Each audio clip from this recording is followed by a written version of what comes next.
আত্রাই নদীর উপর সেতু নির্মাণের দাবিতে মানববন্ধন।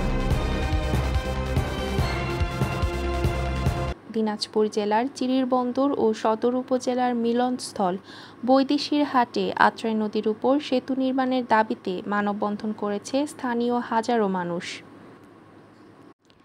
শনিবার ৫ জুলাই দুপুর ১২টায় চিরিরবন্দর উপজেলার মাদারগঞ্জ সেতুর পাশে আত্রাই নদীর দুই পাড়ের এলাকাবাসী মানববন্ধন করেন। এতে দুই উপজেলার ১৫ গ্রামের নারী, পুরুষ, শিক্ষার্থী, কৃষক, ব্যবসায়ী সহ বিভিন্ন শ্রেণী পেশার মানুষ অংশ নেন। স্থানীয়দের দাবি, আত্রাই নদীর কারণে চিরিরবন্দর ও সদর উপজেলার অন্তত ৭৫,০০০ মানুষের যোগাযোগ ব্যাহত হচ্ছে। নদীর উপর একটি সেতু না থাকায় প্রতিদিন বাঁশের সাঁকো বা নৌকা ব্যবহার করে ঝুঁকি নিয়ে পারাপার হতে হয়। বর্ষা মৌসুমে দুর্ভোগ আরও চরমে পৌঁছে। প্রসঙ্গত, এলাকাবাসী এর আগেও সেতু নির্মাণের দাবিতে স্মারকলিপি দিয়েছে।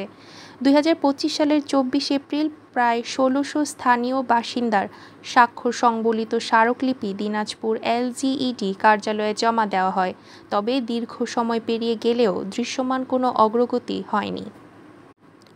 মানববন্ধনে আরও বক্তব্য দেন স্থানীয় ব্যবসায়ী মামুন, সাদেকুল ইসলাম, সতেন্দ্রনাথ ব্যানার্জি, শিক্ষার্থী ও সমাজকর্মীরা। মানববন্ধনে বক্তারা সংশ্লিষ্ট কর্তৃপক্ষের প্রতি দ্রুত সেতু নির্মাণের দাবি জানান এবং আরও বড় ধরনের আন্দোলনের হুঁশিয়ারিও দেন।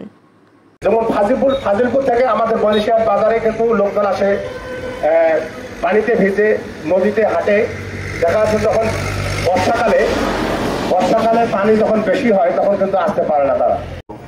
যেমন খেয়া ঘাটে যখন বাচ্চারা আসে, অনেক ভয় ভীতি পেয়ে স্কুলে আসে। ছোট বাচ্চা, তারা তো কিছু বোঝে না, অনেক কষ্টের মাধ্যমে তারা স্কুলে আসে এবং অনেক কষ্টের মাধ্যমে তারা যায়।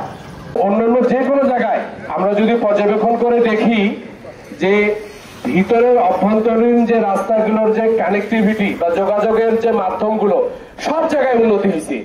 সদর আসনে চিরিবন্দরের ওই আপনার পার্বতীপুরে, কিন্তু আমরা বরাবরই চিরিবন্দর, বিশেষ করে আমাদের ৭ নম্বরে বৈদেশির হাটে হোক বা এদিকে ভিতরে হোক, আমরা কিন্তু একটু অবহেলিত।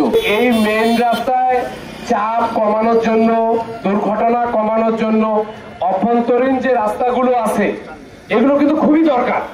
আমরা বর্তমানে যে অন্তর্বর্তী সরকার আছে তাদের দৃষ্টি আকর্ষণ করছি মিডিয়ার মাধ্যমে।